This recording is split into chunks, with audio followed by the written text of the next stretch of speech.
Imagine you are sitting in a room that has been silent for 70 years.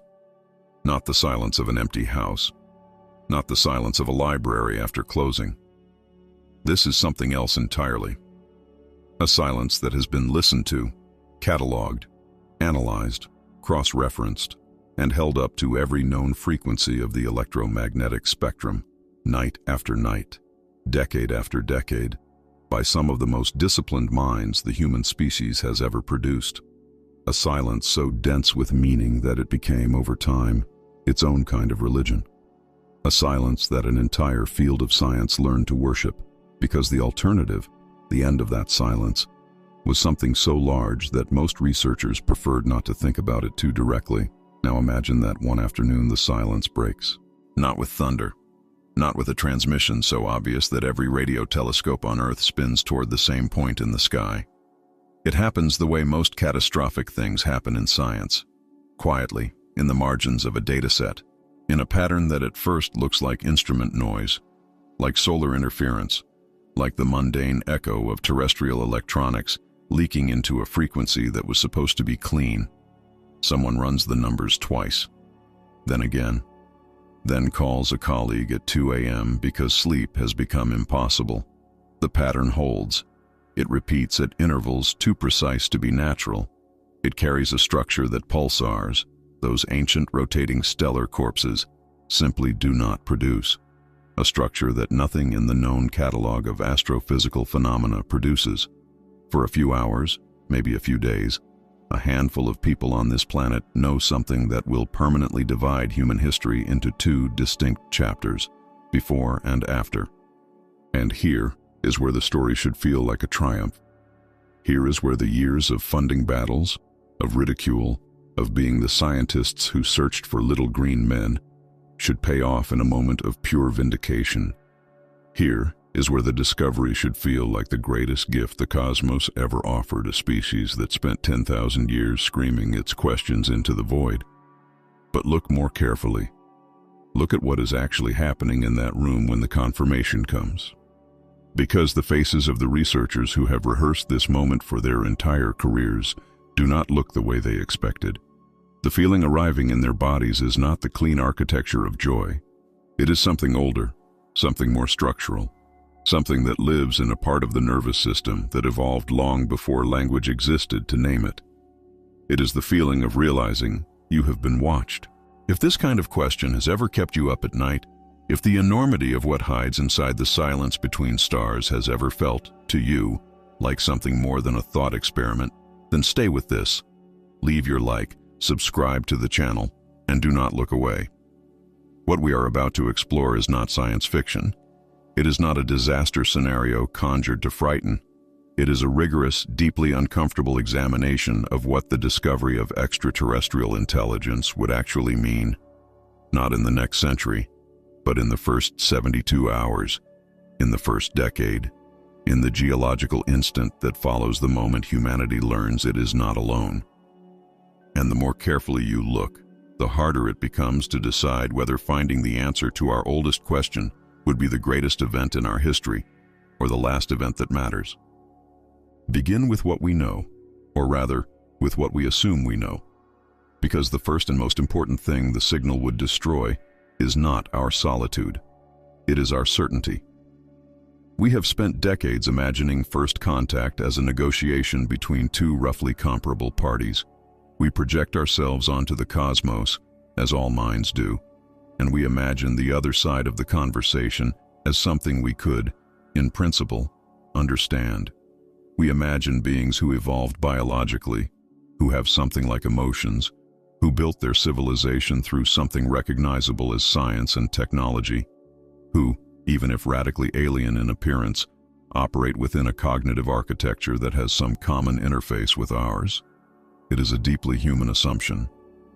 It is also, when you hold it against the actual timeline of cosmic history, an assumption so provincial that it collapses under its own weight the moment you examine it honestly. Consider the numbers not as abstractions but as physical realities. The universe is 13.8 billion years old.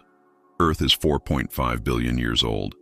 Complex life on Earth is perhaps 600 million years old. Homo sapiens in its anatomically modern form has existed for roughly 300,000 years. Recorded civilization, writing, cities, mathematics, the infrastructures of coordinated thought, is perhaps 6,000 years old.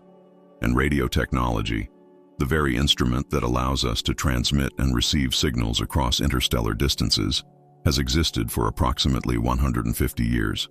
Now consider that stars similar to our Sun formed billions of years before our Sun did. That planets capable of sustaining life may have existed for 5 or 6 billion years before Earth coalesced from its disk of gas and dust. If any civilization arose on one of those worlds and survived, not for centuries, not for millennia, but for millions of years, the cognitive and technological distance between that civilization and us is not a gap. It is a category boundary. The difference between a bacterium and a vertebrate is 1 million years of evolution. The difference between that civilization and us might be 1,000 times that. This is what the signal would tell you, even before you decoded a single syllable of its content. It would tell you that something out there has had time, vast, incomprehensible time. Time that does not fit inside any human narrative, any religious framework, any intuitive model of cause and effect. Time that makes the entirety of recorded human thought, every war, every empire, every scientific revolution, every work of art, look like the first 3 seconds of a symphony that has been playing for centuries. And here is the moment of vertigo. Here is the place where the discovery stops feeling like a triumph and starts feeling like the edge of something you cannot see the bottom of. Because in those first hours after confirmation, as the news moves from a small group of sleep-deprived astronomers to the institutional machinery of governments and militaries and intelligence agencies and religious authorities and media organizations, a single question begins to form in every mind that encounters it. A question that has no procedural answer, no protocol, no committee that was ever truly empowered to resolve it. What do we do now? Not philosophically, not eventually. Now, in real time. With a species that has never agreed on anything, that is currently divided by ideology and resource and language and the accumulated grievances of 10,000 years of competing for survival on a single, fragile, overarmed planet. A species that cannot coordinate a global response to a virus or a climate shift without fracturing into accusations and counter-accusations and the dense fog of short-term self-interest. A species that, when it looks outward, still carries the cognitive architecture of the savannah, pattern-seeking, threat-sensitive, tribal at its core, and now, suddenly, confronted with the most alien pattern any mind in its history has ever been asked to process. The silence is broken. The waiting is over. And for the first time in the history of the human species, the question is not, are we alone? The question, sharp and cold and entirely without comfort, is, what happens next? To understand what the detection of an extraterrestrial signal would actually do to the human world, you need to first understand how fragile the human world already is. Not fragile in the way people usually mean. Not economically, not militarily, not in the superficial sense of geopolitical tension and institutional decay. Fragile in a deeper way. Fragile in the way a structure is fragile when its foundations are made not of stone, but of shared belief. And when that belief depends on a set of assumptions so fundamental that no one ever consciously chose to make them. Assumptions that operate below the level of culture, below the level of religion, below even the level of language. Assumptions about what kind of place the universe is and what kind of thing we are inside it. The most powerful of those assumptions, the one that holds more architecture in place than any other, is this: that we are the most complex thing that exists. We never say this out loud. We know intellectually that the universe is vast and that our sample of it is vanishingly small. We have the physics to understand it, the mathematics to model it, the philosophy to question it, and yet in practice, in the lived texture of every day, every institution, every moral framework, every system of law and governance that human civilization has ever built, we act as though the top of the cognitive ladder is us.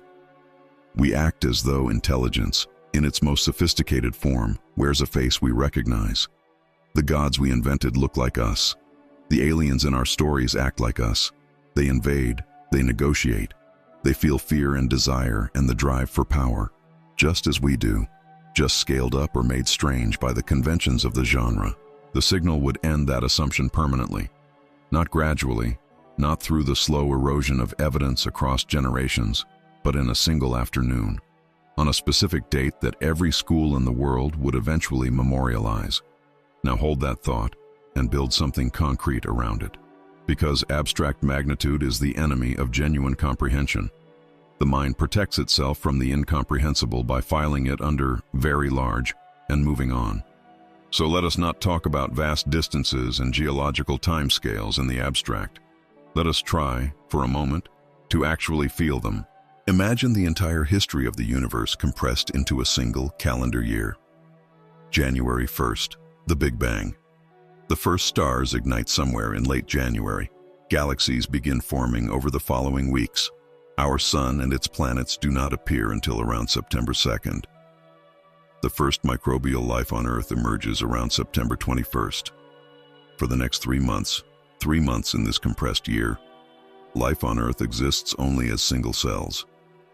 The first complex multicellular organisms appear in mid-November. Dinosaurs live and die in the first weeks of December.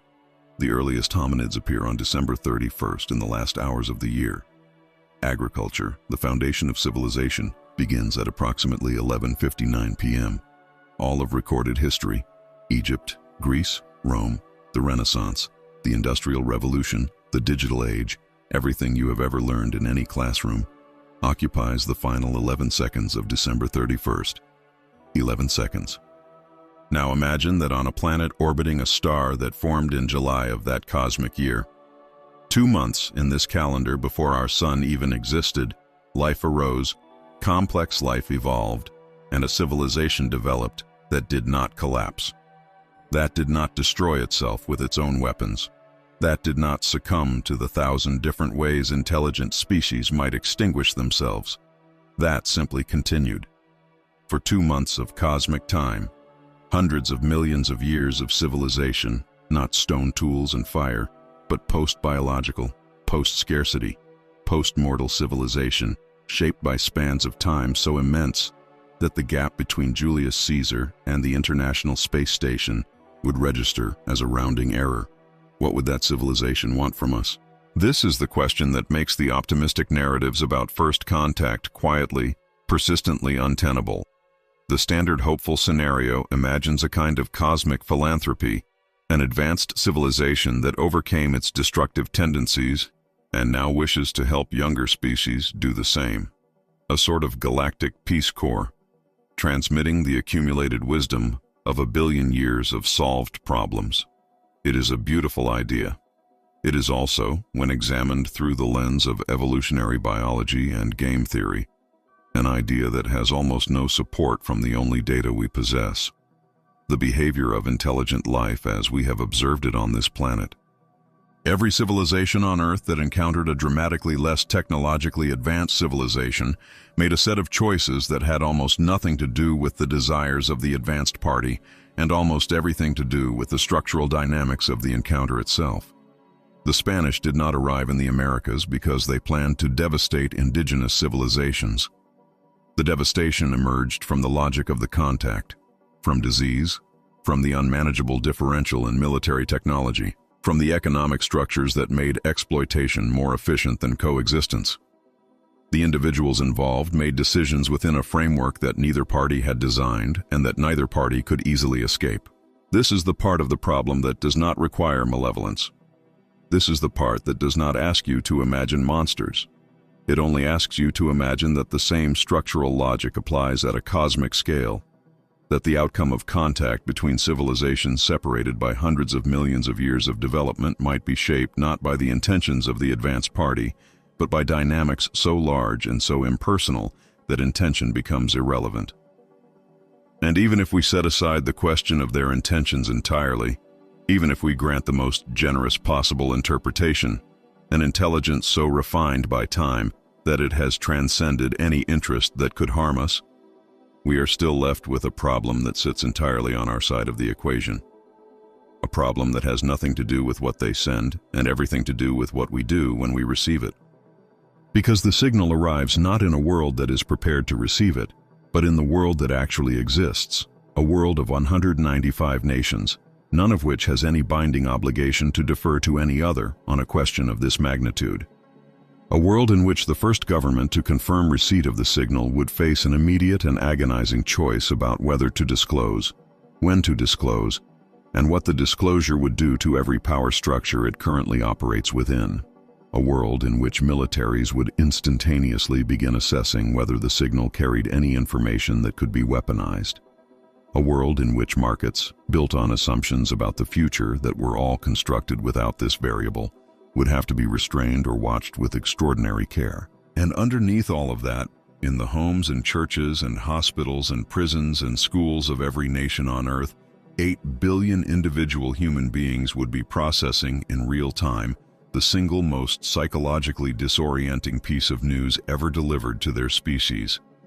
The ground does not move. The sky does not change color. Nothing explodes.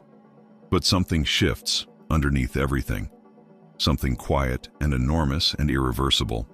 And the civilization you knew before that afternoon does not quite exist in the same form the morning after. The question is not whether humanity could survive the shock. The question is, what kind of humanity would emerge from the other side of it? And whether the thing that emerged would still be capable of making the choices that the next phase of the encounter would require, because the signal has been received, and somewhere, across a distance we can barely conceive of, something knows that too. There is a concept in physics called the light cone. It is not a metaphor. It is a precise geometric structure that describes, with mathematical exactness, the boundaries of what any event in the universe can possibly affect or be affected by. Everything inside your past light cone is the set of all events that could, in principle, have sent information to you. Everything inside your future light cone is the set of all events that your existence could, in principle, reach. And everything outside both cones, the vast overwhelming majority of the universe, is permanently, physically, causally disconnected from you. Not distant, not unreachable in a practical sense. Unreachable in the deepest sense the laws of physics allow, forever outside the boundary of any possible interaction. The signal that arrived did not come from outside that cone. It came from inside it, from a source that exists, or existed, within the region of space-time that is physically capable of having a relationship with Earth. And that fact, that simple geometric fact, is more disturbing than anything the signal itself might contain. Because it means that whatever sent it is not a theoretical abstraction. It is a neighbor, in the only sense that word can meaningfully apply across interstellar distances. And neighbors, in every context the human species has ever experienced, are not neutral. Let us scale this properly. Let us not allow the numbers to slide past without weight. The Milky Way galaxy contains somewhere between 100 and 400 billion stars.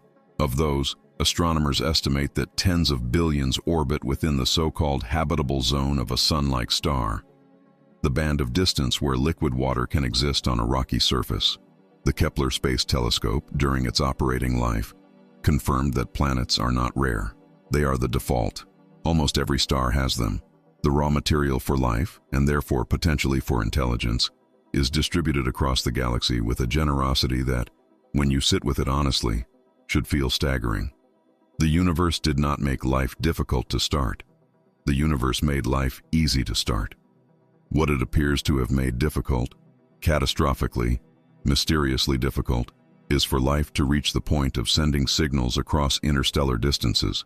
And yet the signal came, which means that somewhere in this galaxy, at least once, the entire chain held together. Life arose, complex life evolved, intelligence emerged, technology developed, civilization survived its own adolescence. The phase we are currently in, where the capacity to destroy outpaces, at least temporarily, the wisdom to refrain from doing so. And the civilization that came out the other side was capable of projecting energy across light years with enough coherence for our instruments to recognize as structured. That is what the signal confirms. Not just that we are not alone. That the path is walkable. That the cliff we are standing at the edge of, the evolutionary precipice where a species either learns to manage its own power or is consumed by it, has been crossed before. This should feel like hope. And perhaps in some small room of the mind, it does. But in a larger room, a colder one, the implication sits with an entirely different weight. Because if the path is walkable, and if the universe is as old as it is, and if life-bearing planets are as common as they appear to be, then the question that has haunted physics and astronomy for nearly a century returns with a ferocity that the signal does not answer. It sharpens. Where is everyone else? The physicist Enrico Fermi asked a version of this question at lunch in 1950, and the seemingly casual inquiry has since calcified into one of the most unresolved problems in all of science. The Fermi paradox is not a riddle with a clever solution waiting in the back of the book. It is a genuine confrontation with an absence so profound that it demands explanation. And every explanation that has ever been offered carries, somewhere inside it, something that should make you stop breathing for a moment. The most comforting explanations are the ones that say we simply haven't looked hard enough, or that the distances are too vast for communication, or that intelligence is so rare that we are, in fact, the only civilization in the galaxy capable of sending signals right now. These explanations are logically possible. They are also, given what we now understand about the age and size of the cosmos, increasingly difficult to hold with confidence. The numbers keep pushing back. The explanations that survive the hardest scrutiny are the ones that disturb the most, and they fall into a small number of categories that share a common, terrible logic. One category says that civilizations do not broadcast because broadcasting is fatal, that any species that reaches the technological threshold for interstellar communication also reaches, at approximately the same moment, the threshold for self-annihilation, that the silence of the cosmos is not the silence of absence but the silence of graves, a galaxy scattered with the ruins of civilizations that could not navigate the transition between capability and wisdom, that the great filter, as it has come to be known, lies not behind us in the improbability of life, but ahead of us, in the near future, in the form of a challenge that almost no species manages to survive. Another category is quieter and, in its own way, more frightening.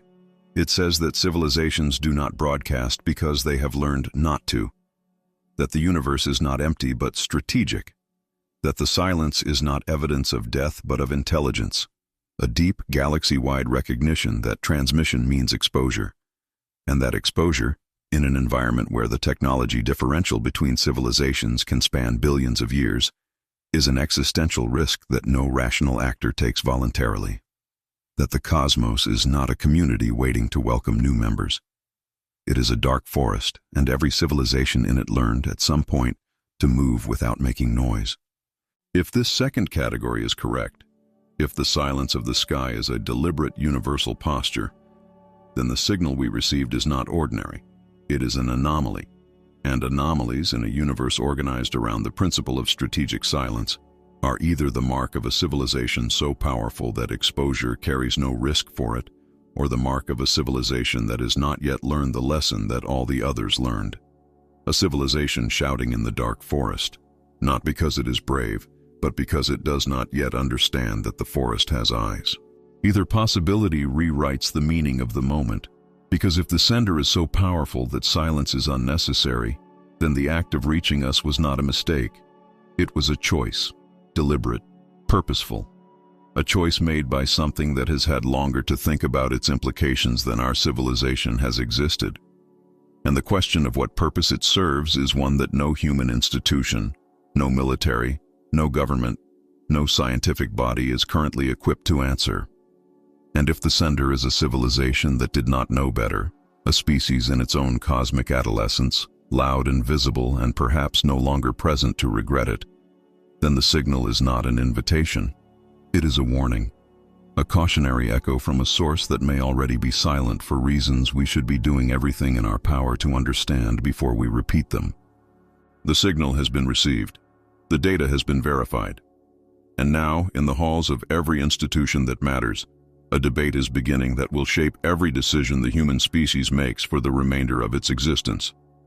Not a debate about what to say in response, not yet.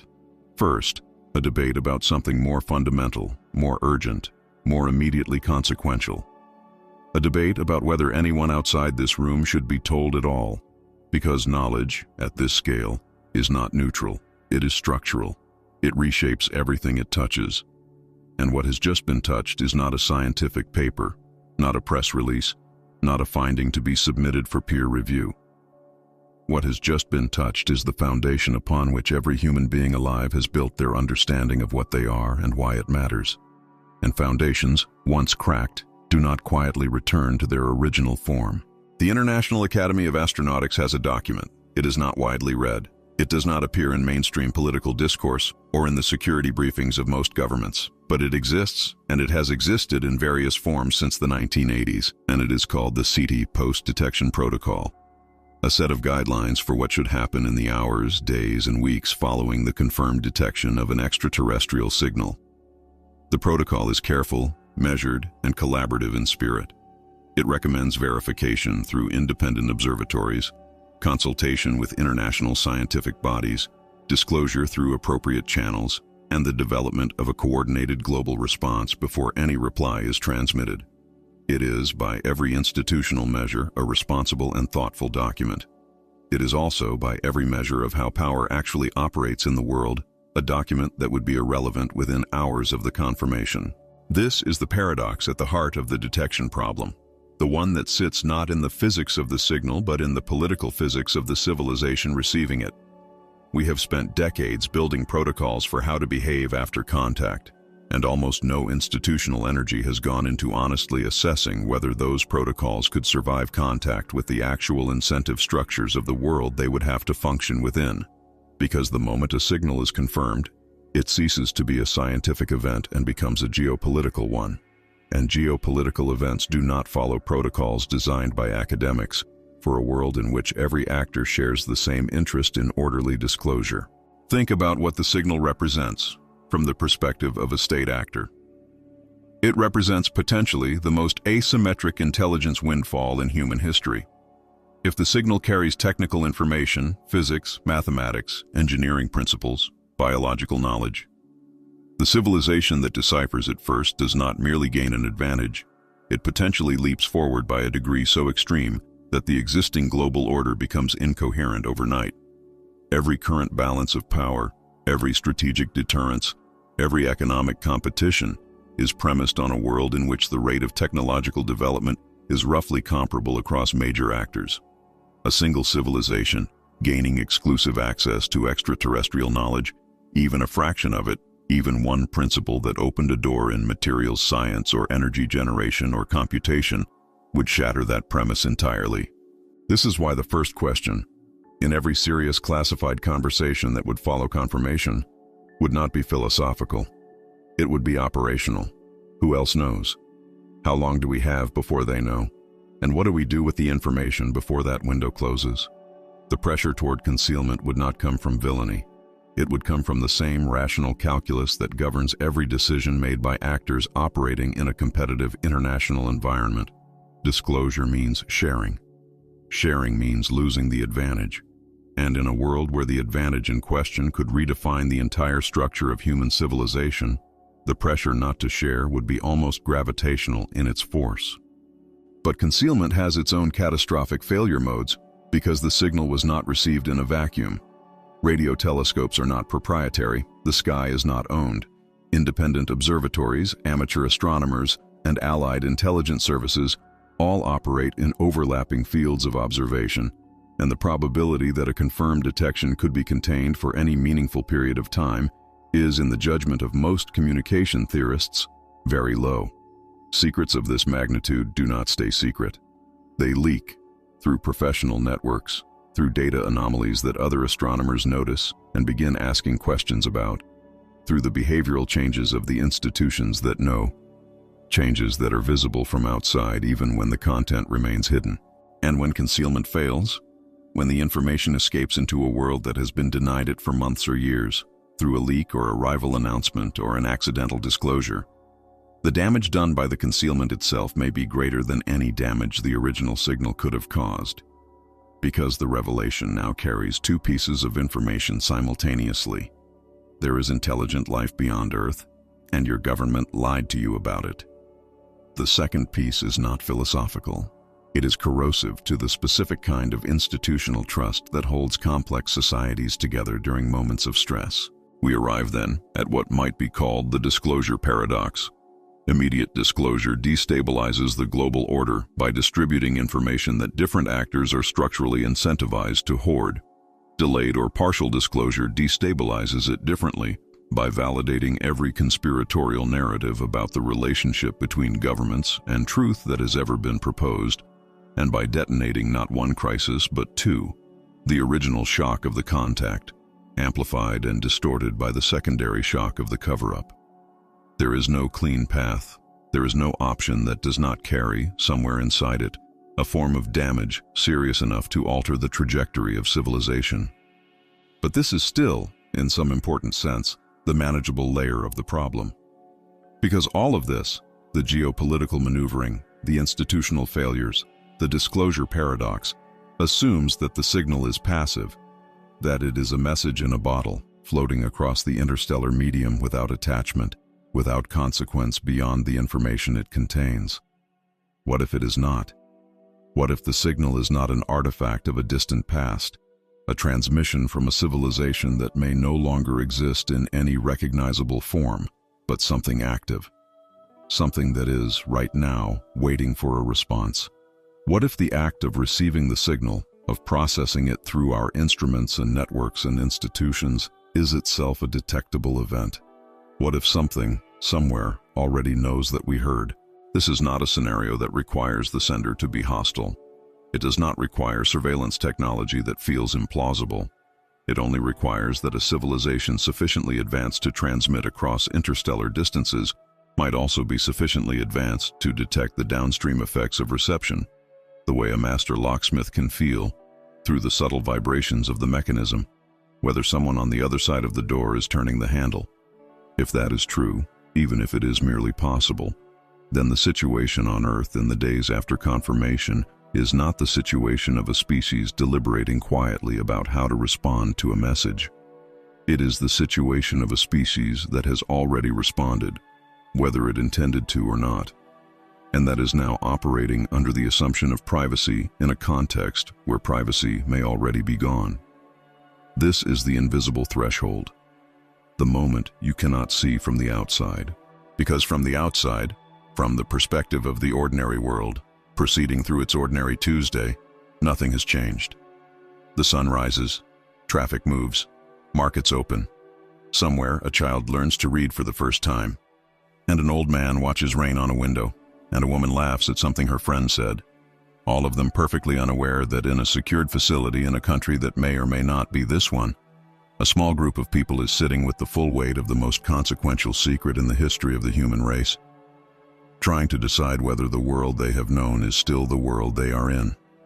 And in that room, beneath the fluorescent light and the hum of instruments and the enormous suffocating silence of a decision no protocol was ever truly built for, someone asks the question that has no answer yet. If they know we heard them, what are they doing right now? There is a branch of mathematics called information theory, and at its center sits a concept so elegant and so brutal that it functions almost like a physical law. You cannot extract meaning from a message without first knowing something about the system that generated it. Not just the language, not just the syntax. The system, the cognitive architecture, the sensory apparatus, the evolutionary history, the entire structure of assumptions and values and priorities that shaped the mind that chose to send this particular arrangement of signals rather than any other possible arrangement. This is not a philosophical preference. It is a mathematical constraint. Claude Shannon, who built the formal foundations of information theory in the middle of the 20th century, demonstrated that information is not a property of the signal alone. It is a relationship between the signal and the receiver. A message that cannot be decoded is not a message. It is noise, and the gap between noise and message is not bridged by intelligence. It is bridged by shared context, by the prior knowledge that allows a receiver to assign probabilities to the symbols they encounter. Now apply this to the signal from the stars. The optimistic scenario, the one that sustains most popular thinking about first contact, assumes that a sufficiently advanced civilization would encode its transmission in a way designed to be universally decipherable. Mathematics, that scenario says, is the universal language.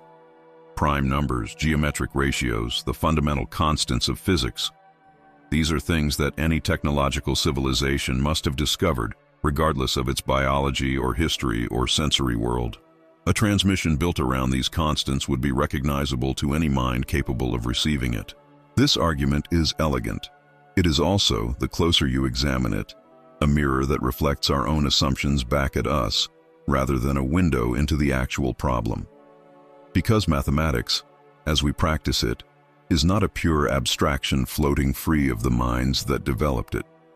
It is the product of a specific cognitive architecture, a mind that perceives discrete objects, that evolved to count and categorize, that experiences time as linear, that built its formal systems on a foundation of spatial intuition derived from navigating a three-dimensional environment at the scale of a human body.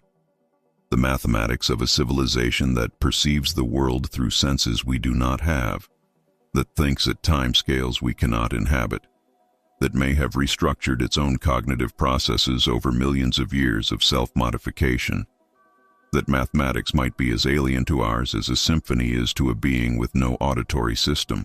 And this is before we confront the deeper possibility that the signal was not designed to be decoded at all, not because the sender is hostile, but because the category of message intended for a less developed receiver may simply not exist in the cognitive repertoire of something that has been thinking for 10 million years.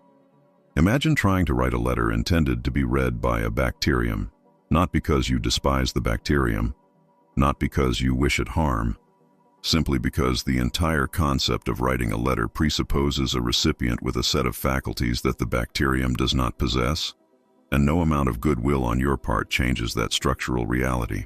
The signal then, whatever its content, arrives as an object we are equipped to detect, but not necessarily equipped to understand.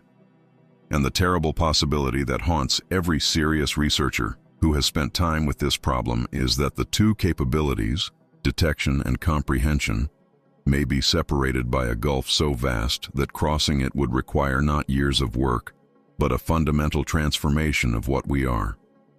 A transformation we have not undergone. A transformation we may not be capable of undergoing on any timescale, relevant to the decisions we would need to make in the weeks and months after confirmation.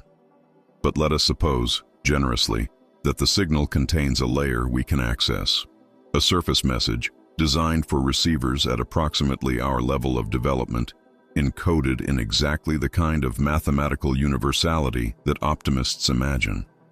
What then? What does it say? Here the branching possibilities multiply in ways that resist easy categorization. Every scenario carries a different form of danger, and the danger is not always obvious from the face of the message. Consider a transmission that contains what appears to be a schematic, a design for a physical system, a technology, a process. The instinct in every laboratory and defense ministry on Earth would be to build it, to reconstruct what is described, to test it, to extract whatever advantage it offers. The history of technology on this planet is the history of doing exactly that with every design that arrived from any source. You receive a blueprint, you build what the blueprint describes. This is so fundamental to the logic of technological civilization that questioning it feels almost incoherent. But this instinct, rational, historically validated, deeply embedded in the operational culture of every institution that would have access to the decoded signal, carries an assumption that has never before needed to be examined, because it has never before been applied in a context like this one. The assumption is that the designer of the blueprint shares enough of your values, your goals, and your understanding of your own situation that building what is described is likely to serve your interests. Every blueprint you have ever acted on came from a mind that operated within the same civilizational context as you, that wanted things you could roughly model, that was constrained by the same physical and social realities. This blueprint did not.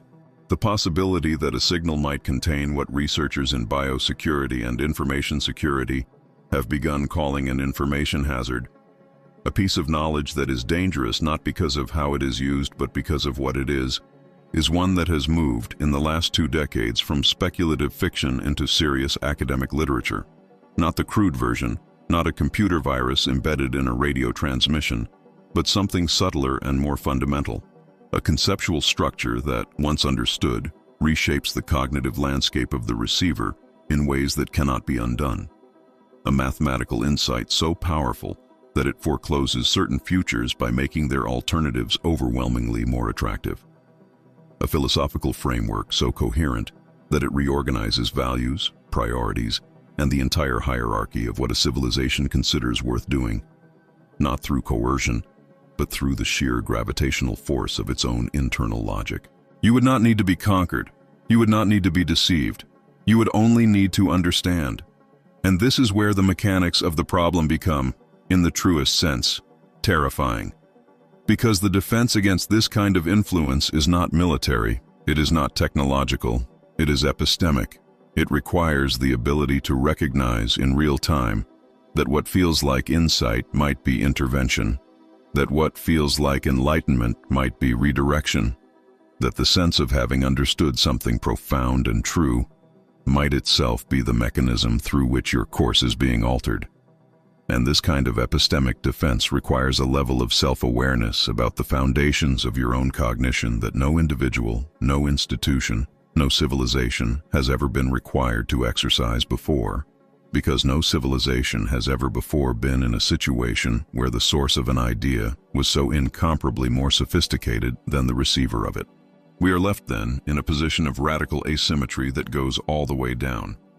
Not just technologically asymmetric, not just cognitively asymmetric, but epistemically asymmetric, unable to reliably distinguish from the inside between genuine understanding and sophisticated manipulation, between learning and being rewritten, between a gift and a cage built so elegantly that its walls feel like horizons.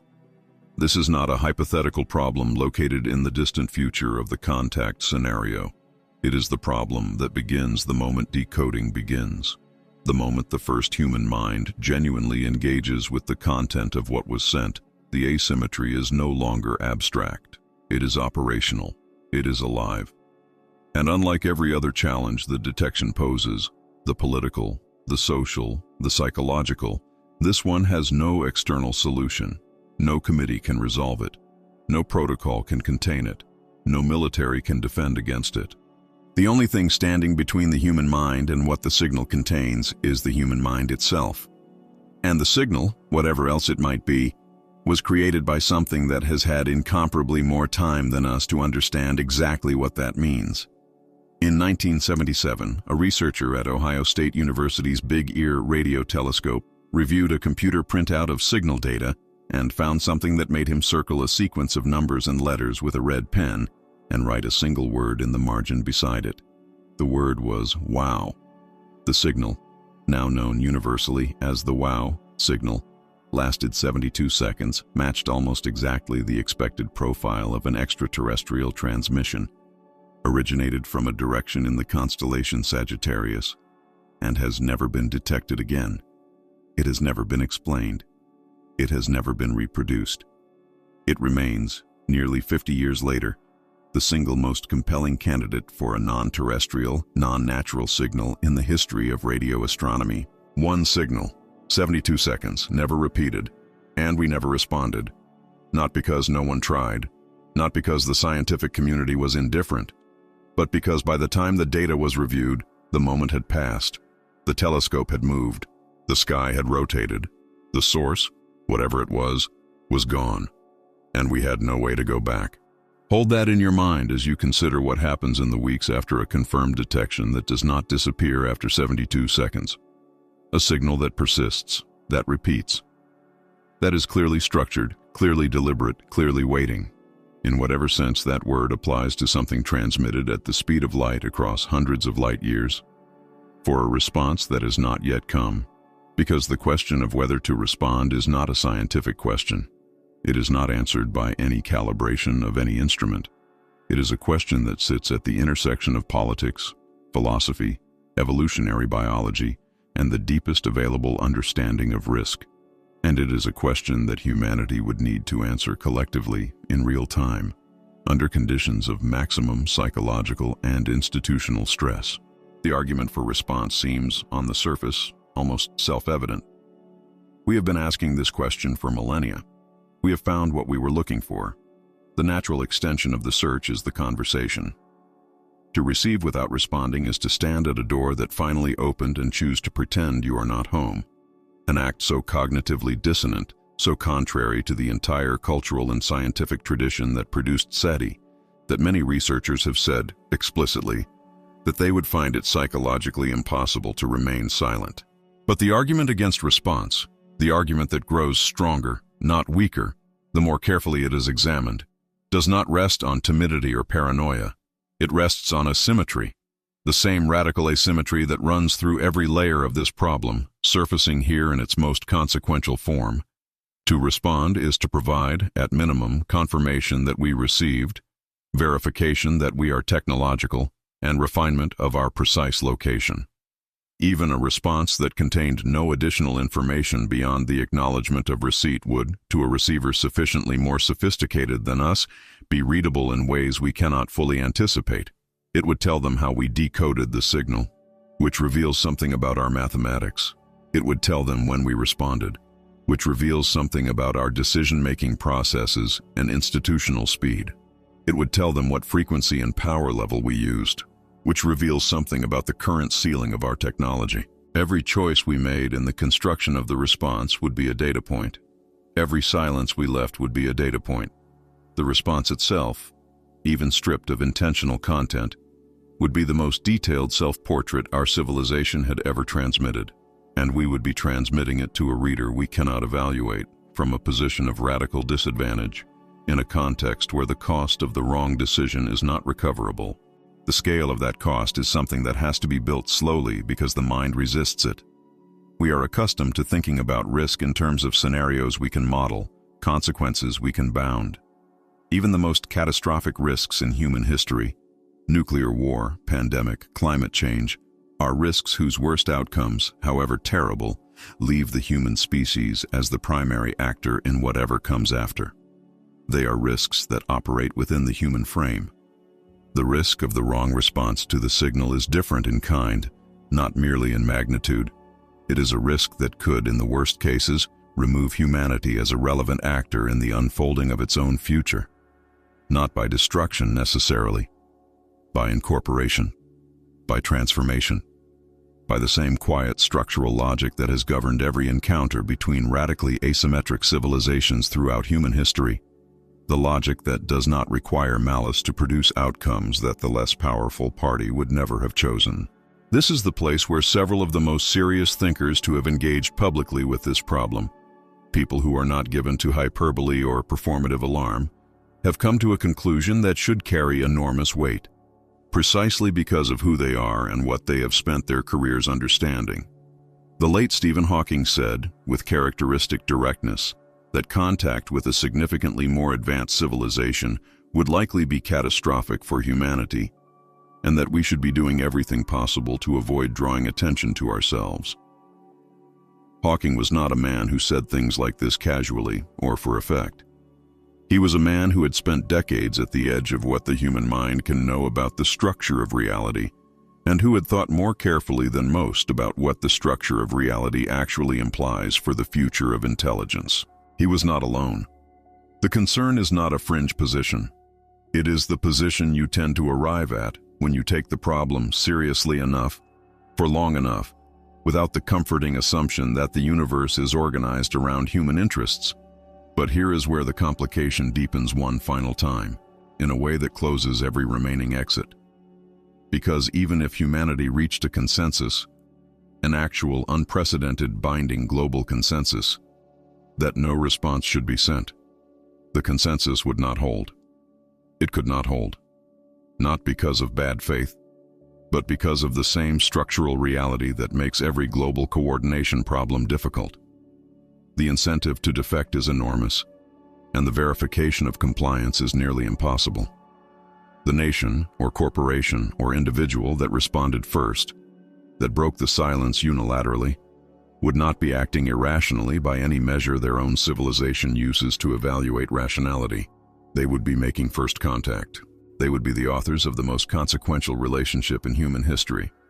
The rewards, in prestige, in influence, in access to whatever was on the other end of that exchange, would be incalculable. And so the silence, if it were maintained at all, would be maintained on borrowed time, held in place by a consensus that every new development in the situation would erode, by the psychological impossibility of indefinite restraint in the face of the most tantalizing invitation the species had ever received, and by the fundamental architecture of a world in which no single authority has the power to speak for all of humanity and bind it to any course of action. The response would come, not because it was decided, because it was inevitable. Because the structure of the situation produces it the way gravity produces the fall of a stone, not through intention, but through the logic of a system operating exactly as systems do. And on the other side of the response, in whatever frame of time and cognition governs the receiver, something stirs, something that has perhaps been waiting for exactly this, something that has waited before. There is a thought experiment that philosophers of mind use to probe the boundaries of consciousness and identity. It goes like this. Imagine that your body is disassembled, atom by atom, and each atom is catalogued with perfect precision. Then, somewhere else, across the room, across the planet, across the galaxy, those atoms are reassembled in exactly the same configuration. Every synapse, every stored memory, every electrochemical gradient in every neuron reproduced with absolute fidelity. The being that steps out of that reconstruction has your memories, your voice, your sense of humor, your fears, your name. It believes it is you. It has every reason to believe it is you. The question the thought experiment asks is it?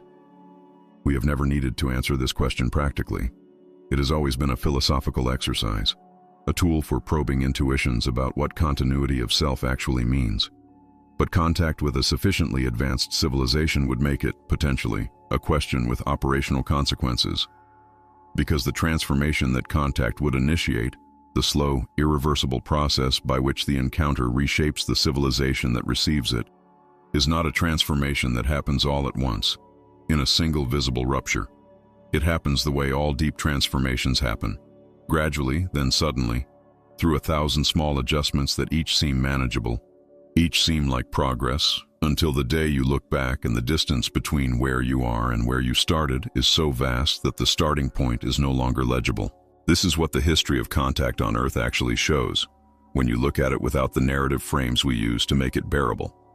The cultures that were transformed most completely by encounters with technologically superior civilizations were not always the ones that were conquered militarily.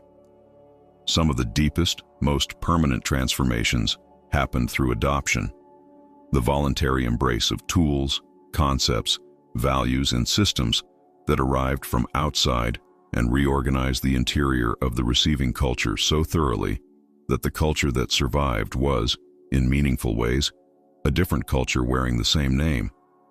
The language persisted, some of the rituals persisted, the faces and the geography persisted, but the cognitive world, the set of assumptions and priorities and ways of assigning meaning to experience, had been replaced from the inside, so gradually that no single generation felt the full weight of what was being lost. Now scale this to the contact scenario. Scale it to an encounter not between two human civilizations separated by centuries of technological development, but between humanity and something separated from us by what may be billions of years of directed self-improvement. The transformation that would follow would not be measured in generations. It would not be measured in centuries. It would operate on timescales that make the entire recorded history of human civilization look like the opening paragraph of a story whose subsequent chapters we have not yet been introduced to. And the particular cruelty of this transformation, if cruelty is even the right word for a process so impersonal, so structural, so innocent of any individual malice, is that it would feel, from the inside, like growth. Every step away from what we were would be framed, experienced, and remembered as a step towards something better. The institutions that dissolved would be described as having been transcended. The values that were replaced would be eulogized as having been fulfilled. The version of humanity that emerged at the end of the process would look back at its origin point the way we look at our pre-agricultural ancestors, with a mixture of anthropological curiosity and quiet condescension, unable to genuinely inhabit the consciousness that lived there, certain that the distance traveled was progress, even when the evidence for that certainty is, at its foundation, the fact that the transformed version is the one doing the evaluating. This is the existential risk that has no name in the conventional taxonomy of catastrophes. It is not extinction. The bodies survive. The biological lineage continues. By almost every metric that institutional risk assessment uses to define civilizational harm, nothing bad has happened. And yet something has ended. Something as real and as irreplaceable as any physical object, but invisible to the instruments we use to measure loss, because we built those instruments from inside the thing that is ending. Human culture, in this scenario, becomes a transitional form, a larval stage, something that existed between the emergence of language and the arrival of the signal, and that served its purpose, and that was consumed by what came next, in the way that a caterpillar's body is consumed by the process of metamorphosis, not destroyed from outside but reorganized from within, its own material repurposed to build something the original structure could not have imagined.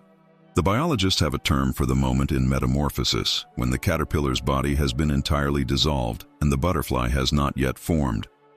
The organism exists, technically, as an undifferentiated cellular soup, a collection of living material with no coherent structure, no functional identity, suspended between two forms. It is alive, but it is not yet anything. Perhaps the most honest description of where the detection would put us is exactly this: in the moment of dissolution, between what we were and what we would become, unable to return to the first form and unable to see the second. But the biological analogy has a limit that makes it ultimately more disturbing than comforting. In metamorphosis, the transformation is encoded in the organism's own genome. The butterfly that emerges is the expression of a program that was always present, written into the caterpillar's cells before it was born. The transformation is internal. It is the creature's own future, arriving on schedule. The transformation that contact would initiate is not encoded in us. It arrives from outside, and unlike the caterpillar, we would have no biological guarantee that what emerges on the other side is a more complex version of ourselves, rather than something that simply occupies the space where we used to be. This is why the question of what would happen to human religion, human art, human love, human grief, human ambition, human humor, all the things that are not technology, not survival, not measurable in any unit that physics recognizes, is not a secondary concern to be addressed after the practical matters are resolved. It is the central concern. It is the concern that all the practical matters are ultimately in service of, because the practical matters are about whether the human species survives. The central concern is about whether what survives is still, in any meaningful sense, human. And the signal says nothing about this. The signal does not promise continuity. It does not guarantee that what is on the other side of the encounter has any interest in preserving what we value about ourselves. Not because it wishes to destroy those things, but because to a mind shaped by 10 million years of a trajectory we cannot map, those things may simply not register as the kind of thing worth preserving. The way we do not register the specific culture of the bacteria in our gut as something to be curated and maintained when we take an antibiotic. Not cruelty. Category difference. The stars do not care what we find beautiful. The cosmos has no department for the preservation of things that matter to us. The laws of physics will not pause to ask whether we wish to remain as we are before the encounter rewrites us. And the intelligence that sent the signal, whatever it is, wherever it is, however long it has been, is not our guardian. It is not our enemy. It is simply other, in a way so complete and so final that the word other barely covers the distance. And we are here, small and loud and full of questions, pointing our instruments at the sky and asking to be found. We have been found. What happens to the thing that wanted so badly to be found? That spent 10,000 years of civilized effort reaching upward into the dark, driven by the most human of all impulses, the refusal to believe it was alone, is a question whose answer has not yet been written, but the writing has begun. On the night of February 12, 1990, The Voyager 1 spacecraft was approximately 6 billion kilometers from Earth, so far that the signal carrying its final image would take more than 5 hours to arrive.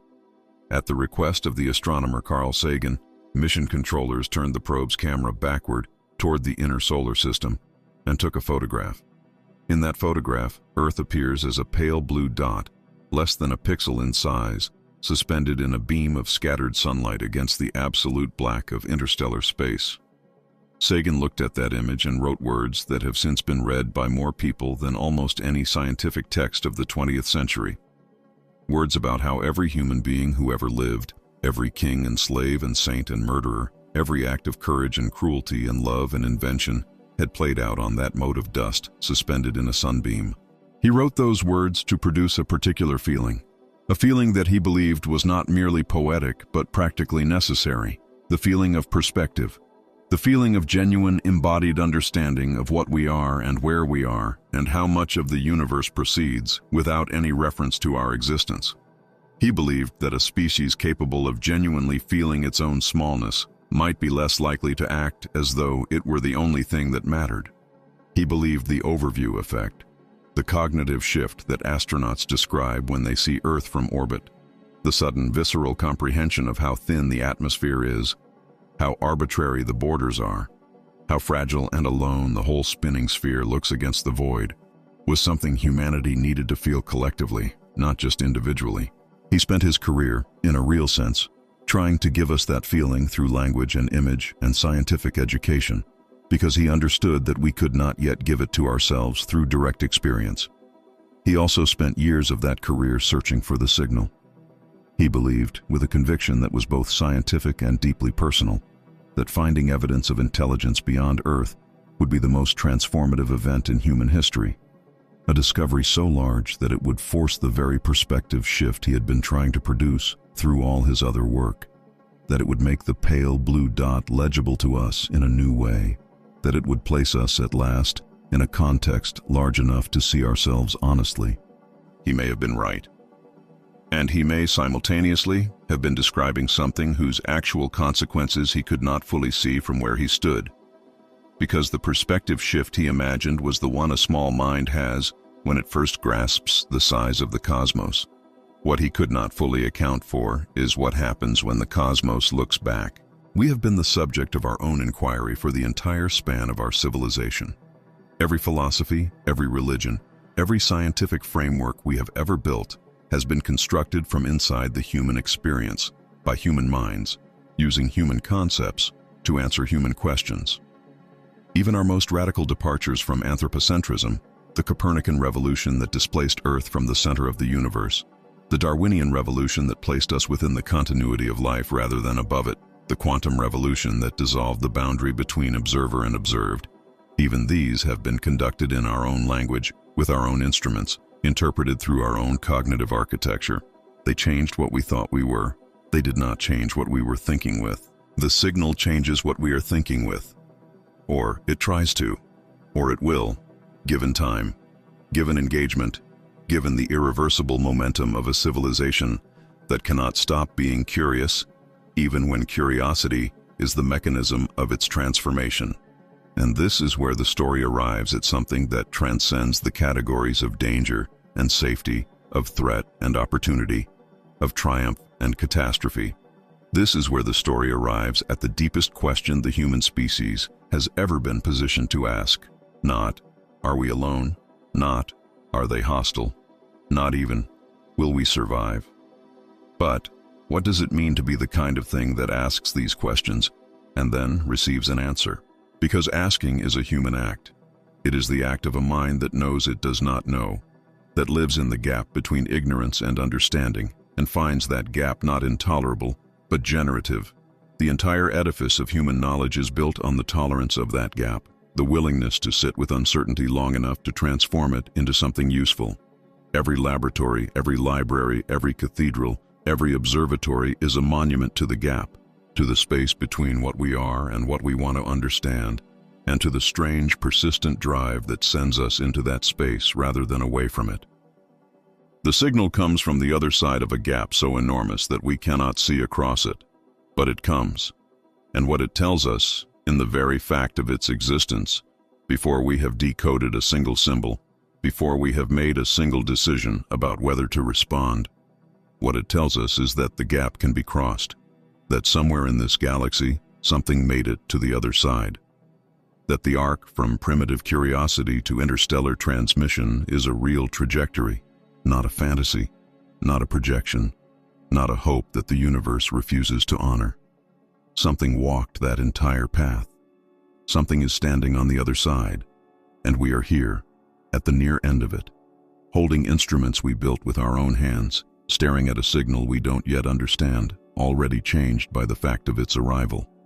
The philosophers who have thought most carefully about what it means to be human, not in the biological sense, but in the existential sense, in the sense of what it is like to be this particular kind of mind in this particular corner of a universe that was not made for us, often return to a paradox that sits at the center of conscious existence. We are the universe become aware of itself. We are matter that has organized itself to a degree of complexity, sufficient to ask questions about the matter that organized it. In us, the cosmos looks at itself. Through us, in some small and imperfect and temporary way, the universe knows that it exists. If that is true of us, and the physics, taken seriously, suggests that it is, then what does it say about what the signal came from? About a structure of organized matter so much more complex than us, that our relationship to it is less like the relationship between two people than like the relationship between a single neuron and the brain that contains it? What does it mean that the universe, in this part of itself, has organized matter to that degree? What is it that is looking back? We do not know. We cannot know, not yet, not from here. But the question has arrived.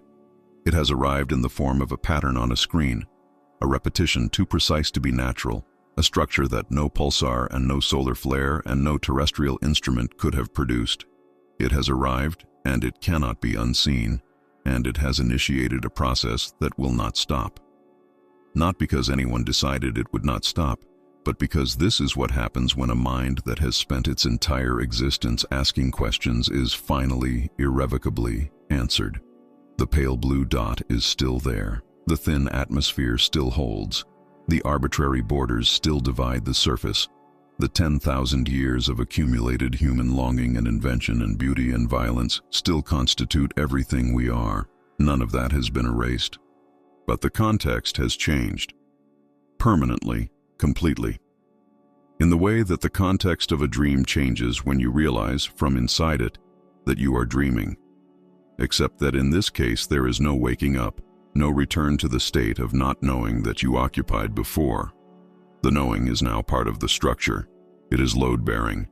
Everything built from this moment forward is built on a foundation that includes it. We reached into the dark. We asked to be found. And something, across a distance that makes the whole of human history look like a single breath, heard us. What we do with that, what we become because of it, what we lose in becoming it, what the universe learns about itself through the encounter, is a story whose ending cannot be read from where we stand. It can only be lived, and it has already begun.